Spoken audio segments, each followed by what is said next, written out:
নবী সাল্লাল্লাহু আলাইহি ওয়াসাল্লাম এশার নামাজ পড়েছেন। কিসের নামাজ? এশার নামাজ পড়ে কাবা ঘরের পাশে হাতিম আছে, কাবার হাতিম, হাতিমের উপর তিনি শুয়ে আছেন ডান কাত হয়ে। ডান কাতে শোয়া সুন্নাত।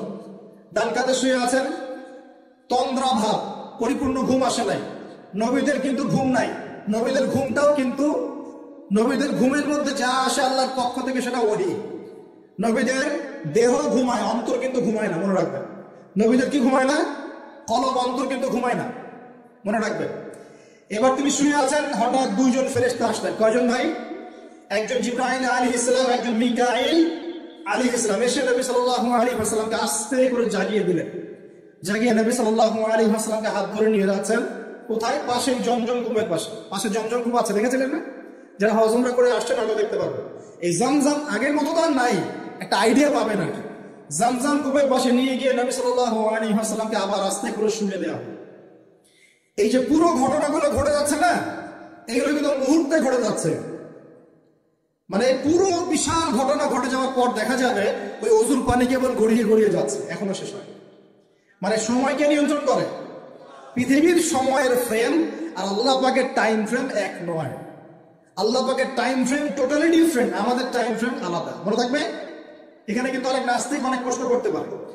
এবার শুয়ে দেওয়ার পর নবী সাল্লাল্লাহু আলাইহি ওয়াসাল্লামের বুকটাকে একদম এই গলার নিচ থেকে নিয়ে যেখানে লোম উঠে নাভি, এই নাভি পর্যন্ত চিরে দেওয়া হয়েছে জীবিত অবস্থাতেই, জীবিত অবস্থাতেই। এবার তার হার্ট, কলিজাটাকে বের করা হয়েছে। এই প্রথম ওপেন হার্ট সার্জারি নাম শুনেছেন কিনা? যে ওপেন হার্ট সার্জারি হচ্ছে। এবার এই কলিজাটাকে প্রথমে জমজমের পানি দিয়ে ধোয়া হয়েছে। কিসের পানি? জমজমের পানির মধ্যে শেফা আছে। যাদের অসুস্থতা আছে জমজমের পানিতে সূরা ফাতিহা ফু দিয়ে খাবেন, ইনশাআল্লাহ শেফা হয়ে যাবে, ইনশাআল্লাহ শেফা হবে। জমজমের পানিতে ধোয়ার পরে এর এই কলবটাকে, কলিজাটাকে ঈমান এবং হিকমতে পূর্ণ একটা পেয়ালা দিয়ে ধুয়ে দেওয়া হয়েছে। একটা পেয়ালার মধ্যে ঈমান নিয়ে আসা হয়েছিল এবং হিকমা, প্রজ্ঞা নিয়ে আসা হয়েছে। এটা রাখার পরে এই ঈমান প্রজ্ঞা দিয়ে ঢেলে এই পুরো জায়গাটা বন্ধ করে দেওয়া হয়েছে। কি রূপ কথা মনে হচ্ছে? আমরা যে নিঃশ্বাস নিচ্ছি এটাই কি আল্লাহর অলৌকিকত্ব না? এই যে হার্ট আমাদের পাম্প করতেছে, যখন আমরা ছোট বাচ্চা ছিলাম ওই সময় থেকে নিয়ে এখন পর্যন্ত পাম্প করছে, পাম্প করছে।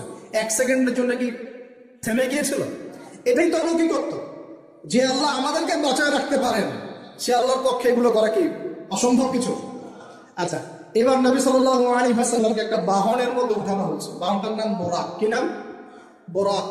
এবার বাহনটা হচ্ছে গাধার চেয়ে একটু বড়, খচ্চরের চেয়ে একটু ছোট এবং একটু লম্বা দেহের, সাদা রঙের। কি রঙের? এবার নবী যেখানে উঠতে যাচ্ছেন বাহনটা একটু ফাপড় নিল, একটু ভাব দেখাবো। ভাব দেখানো বোঝেন কিনা? ওই যে আপনার গার্লফ্রেন্ড আপনার সাথে যা দেখায় আর কি। আছে তো গার্লফ্রেন্ড, না ভাই? আলহামদুলিল্লাহ। তাহলে স্ত্রী তো দেখায়। স্ত্রী ভাব দেখালে সবর করতে হবে। কি করতে হবে? স্ত্রী ভাব দেখালে সবর করতে হবে, চুপ থাকতে হবে। এগুলো প্লিজ শেখেন, নাহলে পরে সমস্যা হতে পারবে। স্ত্রী ভাব দেখাতে পারে, তখন সবর করতে হবে, চুপ থাকতে হবে। পরে দেখবেন ভাব নিজেই আবার ঠান্ডা হয়ে গেছে, ঠিক আছে? আর নিজে গরম হয়ে গেলে সমস্যা। আপনি গরম হয়ে গেলে পুরো একদম তরকারি পুরো যাবে একেবারে। কথা বুঝতে পারছেন? আল্লাহ বোঝার তৌফিক দান করুন। বোরাকটা ভাব দিচ্ছে আর কি। এখন বোরাককে জিবরাইল আলাইহিস সালাম বলছেন, এই শোনো, তোমাকে সৃষ্টি করার পর থেকে, ভালো করে শোনেন, তোমাকে সৃষ্টি করার পর থেকে মুহাম্মদ সাল্লাল্লাহু আলাইহি ওয়াসাল্লামের চেয়ে শ্রেষ্ঠ কোনো মানুষ তোমার গায়ে পা দেয় নাই। বলেন আল্লাহু আকবার। বলেন আল্লাহুম্মা সাল্লি আলা মুহাম্মদ, আল্লাহুম্মা বারিক আলা মুহাম্মদ। তোমাকে সৃষ্টি করার পর থেকে মুহাম্মাদের চেয়ে সাল্লাল্লাহু আলাইহি ওয়াসাল্লাম শ্রেষ্ঠ কোনো মানুষ তোমার পিছে ওঠে নাই। সুবহানাল্লাহ। জান্নাত থেকে এই বাহনটা নিয়ে আসা হয়েছে। কোথেকে? জান্নাত থেকে। এবার তিনি বোরাকে উঠলেন। বোরাক, ও আচ্ছা, বোরাকের কথা শুনে কি করলো? বোরাক এই কথা শোনার ভাব তো চলে গেলই গেল, ও ঘামা শুরু করেছে, ঘামা শুরু করেছে, ঘামতে শুরু করেছে। অনেক সময় হয় না যে বড় কোনো ব্যক্তির সামনে গিয়ে আমার থরথর করে ঘামা শুরু করেছে, ও ঘামা শুরু করেছে। এবার নবী সাল্লাল্লাহু আলাইহি ওয়াসাল্লাম উঠে বসলেন, বিসমিল্লাহ। এবার চলছে। কোথার দিক, কোন উদ্দেশ্যে চলছে? ওই যে জেরুজালেম, নাম শুনেছেন কিনা? ওই যেখানে, যে জায়গাটা ইহুদিরা এখন দখল করে রাখছে এবং তারা দাবি করে ওই জায়গা নাকি ওদেরই। মসজিদুল আকসাকে সরিয়ে এখন টেম্পল নির্মাণ করার চেষ্টা করছে। লাস্ট কয়েকদিন দেখলাম যে ওখানে খুব বোম্বিং হচ্ছে, ফিলিস্তিনি ভাই বোনদেরকে মারা হচ্ছে, বাচ্চাদেরকে মারা হচ্ছে। আর বলছে ফিলিস্তিন থেকে দেখলেই গুলি করে মেরে ফেলবে। ওরাই তারা, আমি তো বারবার বলি আপনারা বিশ্বাস করেন না অনেকে, এরাই তারা যারা দাজ্জালকে অনুসরণ করবে, দেখে নিয়ে সামনে, এবং এদেরকে নিয়ে দাজ্জাল বিশ্বটাকে শাসন করবে। বিশ্বকে একা শাসন করতে পারে না, অনুসারী লাগে, এরাই তাদের অনুসারী। যারা বিশ্বের বড় বড় ডিপার্টমেন্ট এখন নিয়ন্ত্রণ করছে, ঠিকই অবশ্যই নিয়ন্ত্রণ করছে, ভিতরে ভিতরে, আপনারা বুঝতে পারছেন। এবার ওই দিকে ছুটলো বোরাক। কিভাবে ছুটলো? নবীজি বলছেন সাল্লাল্লাহু আলাইহি ওয়াসাল্লাম, আমাদের চোখের সীমা যতদূর পর্যন্ত যায়, বোরাকের একটা পাই ততদূর পর্যন্ত যাচ্ছে। কখনো সূর্যাস্ত দেখেন নাই? কতদূর পর্যন্ত তাকানো যায়? ওই যে সূর্য ডুবছে অতদূর পর্যন্ত বোরাকের একটা পা চলে যাচ্ছে। নিঃসন্দেহে আলোর বেগের চেয়ে বেশি বেগে যাচ্ছে সে। যদি যারা ফিজিক্স পড়ছেন, এই যে অ্যাস্ট্রোনমি নিয়ে পড়াশোনা করছেন, আপনারা তো জানেন আলোর বেগের চাইতেও যদি দ্রুতগামী কোনো বাহন আবিষ্কার করা যায়, তাহলে সময়ের চেয়ে বেশি দূরে যাওয়া যাবে না? যাওয়া যাবে। বোরাকের গতি নিঃসন্দেহে আলোর গতির চেয়ে বেশি ছিল। এবার নবী সাল্লাল্লাহু আলাইহি ওয়াসাল্লাম বলছেন যে আমরা যখন বাইতুল মাকদাস বা ওই যে বাইতুল মাকদিস, ওই মসজিদ আকসার ওখানে গেলাম, জিবরাইল আলাইহিস সালাম একটা পাথরের মধ্যে ফুটা করলেন, সেই পাথরের মধ্যে ফুটা করে বোরাকটাকে বেঁধে রাখলেন। আর এই পাথরের ফুটার মধ্যেই সমস্ত নবী রাসূল, এই পর্যন্ত যত নবী রাসূল এসেছেন, ওই ফুটার মধ্যেই তাদের বাহনকে বেঁধে রাখতেন। সুবহানাল্লাহ। এবার নবীজি মসজিদে ঢুকলেন, ঢুকে দেখছেন একজন মানুষ নামাজ আদায় করছেন, একটু লম্বা গড়নের, ছিপছিপে দেহ, তো লম্বা, চুলগুলো কোকড়ানো কানের নতি পর্যন্ত। মনে থাকবে, চুলগুলো কোকড়ানো কি পর্যন্ত? তোমাদের মতো ছেলা না হয় গান পান, কানের নদী পর্যন্ত চুল, ছিপছিপে দেহ, লম্বা, শানুয়া গোত্রের মতো। নবীজি বলছেন অনেকটা শানুয়া গোত্রের মানুষের মতো। শানুয়া গোত্র কারা একটু দেখে নিবা অনলাইনে। এখন নবী সাল্লাল্লাহু আলাইহি ওয়াসাল্লাম জিজ্ঞাসা করছেন উনি কে? জিবরাইল আলাইহিস সালাম বলছেন উনি হচ্ছেন নবী মূসা আলাইহিস সালাম। আল্লাহ বা কিভাবে এটা করলেন আল্লাহ ভালো জানেন, এটা আমরা ব্যাখ্যা করতে পারবো। নবী মূসা আলাইহিস সালাম নামাজ পড়ছেন, আরেকজনকে দেখলেন তার গড়ন কিছুটা মাঝারি ধরনের, চুলগুলো হচ্ছে সিল্কি, মানে স্ট্রেট চুল, লম্বা এবং সোনালী রঙের। কি রঙের? সোনালী। এবং গায়ের কালারটা হচ্ছে সাদা এবং লালের মিশ্রণে গঠিত। নবীজি জিজ্ঞাসা করলেন উনি কে? তাকে বলা হচ্ছে উনি হচ্ছেন নবী ঈসা আলাইহিস সালাম। এবার নবী সাল্লাল্লাহু আলাইহি ওয়াসাল্লাম সমস্ত আম্বিয়া কেরামের সামনে চলে গেলেন এবং সমস্ত নবীদেরকে নিয়ে 2 রাকাত নামাজ পড়লেন। নবীদের ইমামকে, আমাদের নবী কাদের ইমাম? নবীদের ইমাম। আর সেই নবীর সুন্নাত পালন করতে আমাদের এত কষ্ট হয় না ভাই? লজ্জা লাগে, দাঁড়িয়ে রাখলে লজ্জা লাগে না? টাকনুর উপর কাপড় তুলে লজ্জা লাগে? আস্তাগফিরুল্লাহ, আমাদেরকে মাফ করুক। আমরা সর্বশ্রেষ্ঠ মানুষের উম্মত, সর্বশ্রেষ্ঠ নবীর উম্মত। আল্লাহ পাক আমাদেরকে যোগ্য উম্মত হওয়ার তৌফিক দান করুন। নবীজি নামাজ পড়লেন, নামাজ শেষ। নামাজ ও আরেকটা কথা, আরেকজনকে নবীজি দেখলেন, তার অবয়ব সম্পর্কে তিনি বলছেন দেখতে হুবহু আমার মতোই। নবীজি বলছেন দেখতে হুবহু আমার মতোই। জিজ্ঞাসা করলেন তিনি কে? জিবরাইল আলাইহিস সালাম বলছেন তিনি হচ্ছেন নবীগণের পিতা ইব্রাহিম আলাইহিস সালাম। ইব্রাহিম আলাইহিস সালামের দেহের গঠন, চেহারা একদম আমাদের নবীর মতো ছিল। সুবহানাল্লাহ। হয়তোবা এই কারণেই, হয়তোবা আল্লাহ ভালো জানেন, আমরা কিন্তু দরুদে কার নাম পড়ি? নবীর নামের সাথে ইব্রাহিম আলাইহিস সালামের নাম পড়ি, এবং তার জীবনীর সাথে আমাদের নবীর জীবনী কিন্তু হুবহু মিল আছে। আমাদের নবীজিকে হিজরত করতে হয়েছে, ইব্রাহিম আলাইহিস সালামকে করতে হয়েছে। ইব্রাহিম আলাইহিস সালামকে আগুনের পরীক্ষা দেওয়া লাগছে, আমাদের নবীকে বদরে উহুদে পরীক্ষা দেওয়া লাগছে, নাকি নাই? আমাদের নবীকে পাশে ছিলেন স্ত্রী খাদিজা রাদিয়াল্লাহু আনহা, ইব্রাহিম আলাইহিস সালামের পাশে ছিলেন স্ত্রী সারা এবং হাজারা আলাইহিস সালাম। মানে টোটালি মিল পাবেন আপনি দেখবেন টোটালি মিল আছে। ওইদিকে যাচ্ছি না আমি। এবার নামাজ শেষে নবী সাল্লাল্লাহু আলাইহি ওয়াসাল্লাম আবার বোরাকে উঠলেন। এবার বোরাক উপরে ওঠা শুরু করল। এই পর্যন্ত যেটা এসেছে এটা হচ্ছে মক্কা থেকে জেরুজালেম পর্যন্ত। এটাকে বলা হয় ইসরা। এটাকে কি বলা হয়? ইসরা, মানে নাইট জার্নি, মানে রাত্রেবেলা নৈশ ভ্রমণ। আর এবার যাচ্ছে এই বাইতুল মাকদাস থেকে উপরের দিকে, এটাকে বলা হয় মেহরাজ, মানে ঊর্ধ্বে আরোহণ, ঊর্ধ্বগমন। ঠিক আছে? এবার প্রথম আকাশে যখন পৌঁছালেন, প্রথম আকাশে দরজা আছে, কি আছে? আর প্রথম আকাশ মানে আমরা যে তারা দেখি এগুলো কিন্তু প্রথম আকাশে। ঠিক আছে? প্রথম আকাশ মানে প্রথম মহাকাশ। শুধু এটা নয় যে ওই যে ওজোনোস্ফিয়ার, আয়নোস্ফিয়ার যেটা ভাগ করেছি, এগুলো নয়। আমরা যা দেখি এগুলো সব হচ্ছে প্রথম মহাকাশের অংশ।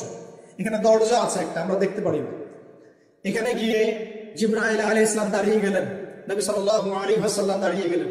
ওই দিক থেকে আওয়াজ আসছে যে কে? জিবরাইল আলাইহিস সালাম বলছেন যে আমি জিবরিল, আপনার সাথে কে? বলা হচ্ছে আমার সাথে হচ্ছে বিশ্বনবী মুহাম্মদ রাসূলুল্লাহ সাল্লাল্লাহু আলাইহি ওয়াসাল্লাম। আপনাকে কি পাঠানো হয়েছিল তাকে আনার জন্য? তিনি বলছেন হ্যাঁ। তিনি বলেছেন হ্যাঁ, বাস হ্যাঁ, কারণ তিনি সাদিকুল আমিন। এবার দরজা খুলে দেওয়া হলো, তিনি ভিতরে ঢুকলেন, দেখলেন সেখানে একজন ব্যক্তি যিনি মাশাআল্লাহ ডান দিকে তাকাচ্ছেন, ডান দিকে অনেক আদম সন্তানের আকৃতি আছে, ডান দিকে তাকাচ্ছেন হাসছেন, বাম দিকে তাকাচ্ছেন, বাম দিকে অনেক আদম সন্তানের আকৃতি আছে, বাম দিকে তাকিয়ে কাঁদছেন। নবী সাল্লাল্লাহু আলাইহি ওয়াসাল্লাম বলেন উনি কে? তখন তাকে বলা হলো ইনি হচ্ছেন আপনাদের পিতা, আদম সন্তানদের পিতা আদম আলাইহিস সালাম। আদম আলাইহিস সালাম নবীকে দেখে সালাম দিলেন, আদম আলাইহিস সালাম নবীকে সালাম দিলেন, নবীও সালামের প্রত্যুত্তর করলেন এবং আদম আলাইহিস সালাম তার জন্য দোয়া করলেন। তিনি উঠে গেলেন আরো উপরে।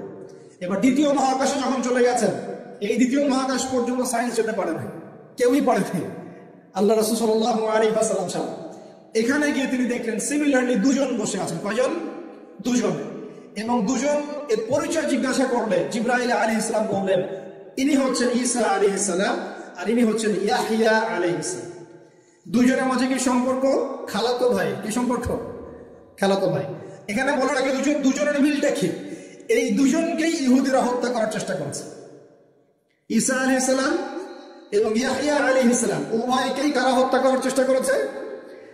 ইয়াহইয়া আলাইহিস সালামকে তো হত্যা করেই ফেলেছিল, আর ঈসা আলাইহিস সালামকে হত্যা করার চেষ্টা করেছিল, কিন্তু আল্লাহ পাক সেটা হতে দেন নাই। আল্লাহ পাক তাকে উঠিয়ে নিয়েছে। তিনি আবার আসবেন কিনা? কোথায় আসবেন?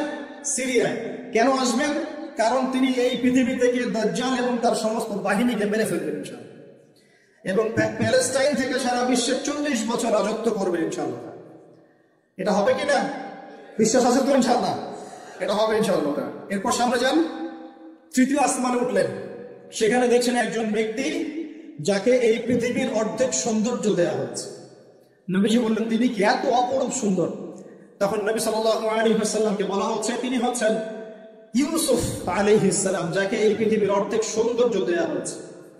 আমরা সূরা ইউসুফ পড়ি আর মনে করি এটা হচ্ছে ইউসুফ জুলাইখার ঘটনা, তাই না ভাই? আসলে এখানে প্রেম কাহিনী কার? এখানে প্রেম কাহিনী হচ্ছে ইউসুফ আলাইহিস সালাম এবং তার বাবার। ভালো করে পড়ে দেখবেন, এখানে বাবা এবং ছেলের মহব্বতের কাহিনী বর্ণিত হয়েছে। আর ইউসুফ আলাইহিস সালামের বাহ্যিক সৌন্দর্য নিয়ে আমরা কথা বলি, তার বাহ্যিক সৌন্দর্যের চাইতে তার চরিত্রের সৌন্দর্য ছিল হাজার গুণ বেশি। জেনার অপবাদ দিয়েছে তাকে মানুষ, তিনি নির্দোষ হয়েও বিনা অপরাধে 12 বছর জেল খেটেছেন, তারপরেও তিনি অন্যায় পথে পা বাড়ান নাই। পারিয়েছে আল্লাহ পাক আমাদেরকে এগুলো বোঝার তৌফিক দান করুন। আরো উপরে উঠলেন, চতুর্থ আসমানে উঠে দেখছেন এখানে আরেকজন একইভাবে আছেন, তার নাম হচ্ছে কি বলেন? ইদ্রিস আলাইহিস সালাম। কি নাম? ইদ্রিস আলাইহিস সালাম। তিনি চতুর্থ আসমানে অপেক্ষা। একইভাবে সবার সাথে কথাবার্তা হলো, সালাম বিনিময় করা হলো, মোবারকের দোয়া করলেন, তিনি আবার উঠে গেলেন। পঞ্চম আসমানে উঠে তিনি দেখছেন ওই যে নবী মুসা আলাইহিস সালাম। কোন নবী? নবী মুসা আলাইহিস সালাম। সবাই সালাম দিচ্ছেন, একইভাবে কথাবার্তা হচ্ছে। ষষ্ঠ আসমানে উঠে দেখছেন হারুন আলাইহিস সালাম, মুসা আলাইহিস সালামের ভাই। মনে আছে? হারুন আলাইহিস সালাম, যিনি ফেরাউনের কাছে দাওয়াত নিয়ে গিয়েছিলেন, মুসা আলাইহিস সালামের সাথে ছিলেন। সপ্তম আসমানে উঠে তিনি দেখছেন একজন ব্যক্তি যার চেহারা একদম ছোট ছোট বাচ্চারা যারা মারা যায়, আল্লাহ রাব্বুল আলামিন তাদের রূহটাকে ওখানে রেখেছেন। তারা ওখানে খেলছে, যখনই ওদের পিতামাতার কথা মনে হয় দৌড় দিয়ে আসে ইব্রাহিম আলাইহিস সালামের কাছে। মনে রাখবেন, বাচ্চাদের সাথে কেন ইব্রাহিম আলাইহিস সালামকে রাখা হয়, এখানে একটা ব্যাখ্যা হতে পারে, আল্লাহু আ'লাম। শিশুদের সাথে থাকতে হলে শিশুর মতো মন থাকতে হয়। বাচ্চাদের সাথে কারা ভালোভাবে মিশতে পারে জানেন? যাদের মনটা বাচ্চাদের মতো, শিশুর মতো সরল হতে হয়। শিশুর মতো হতে হয়, সরল। যাদের মন শিশুর মতো সরল, এদের মনের মধ্যে কিন্তু হিংসা, বিদ্বেষ, রিয়া, অহংকার এগুলো থাকবে না। ইব্রাহিম আলাইহিস সালাম শিশু কুরবানির পরীক্ষা ফেলতে হয়েছিল। আল্লাহ রাব্বুল আলামিন দেখেন তাকে বাচ্চাদের সাথে রেখে দিয়েছে। বাচ্চারা ওখানে খেলাধুলা করে, যখনই ওদের বাবার কথা মনে হয়, মায়ের কথা মনে হয়, দৌড় দিয়ে ইব্রাহিম আলাইহিস সালামের কাছে চলে আসে। তিনি আদর করে দেন, আবার চলে যায়। কি চমৎকার দৃশ্য! তিনি হেলান দিয়ে আছেন বাইতুল মামুরে, হাত বাড়াচ্ছে তার দিকে ধরার জন্য। আর সারা আলাইহিস সালাম তখন বলছে দাঁড়ান, আমাকে 2 রাকাত নামাজ পড়তে দেন। 2 রাকাত নামাজ পড়ে তিনি আল্লাহর কাছে হাত তুলে বলেন, আল্লাহ তুমি জানো আমি আমার সতীত্ব আমার ইজ্জত, আমার সম্মান আমার স্বামী ছাড়া আর কারো সামনে কখনো প্রদর্শন করি নাই। আজকে এই জালেমের হাত থেকে আল্লাহ তুমি আমাকে বাঁচাও। ওইদিকে ইব্রাহিম আলাইহিস সালাম নামাজে দাঁড়িয়ে গেছে। ওই জালেম বাদশা যখনই হাত বাড়ায় হাত অবশ হয়ে যায়, মাথা ঘুরে পড়ে যায়। 3বার 4বার চেষ্টা করেছে, তারপর পারে নাই। শেষে বলেছে, তোমরা আমার কাছে কাকে নিয়ে আসছো, নিয়ে যাও একে আমার সামনে থেকে। পরে উল্টা হাজারা আলাইহিস সালামকে হাদিয়া সহ দিয়ে পাঠিয়ে দিয়েছে। একটা মেয়ে চাইলে তার ইজ্জত সম্মান এভাবে রক্ষা করতে পারে। তোমরা জেনায় ছেলেরা লিপ্ত করেছে কারণ তোমরা চেয়েছো বলেই করতে পারছো। তুমি ফিতনা না ছড়াতা, তুমি বেহায়ের মতো বাইরে বের না হতা, তুমি তোমার চুল খোলা না রাখতা, তুমি তোমার পোশাক ঠিক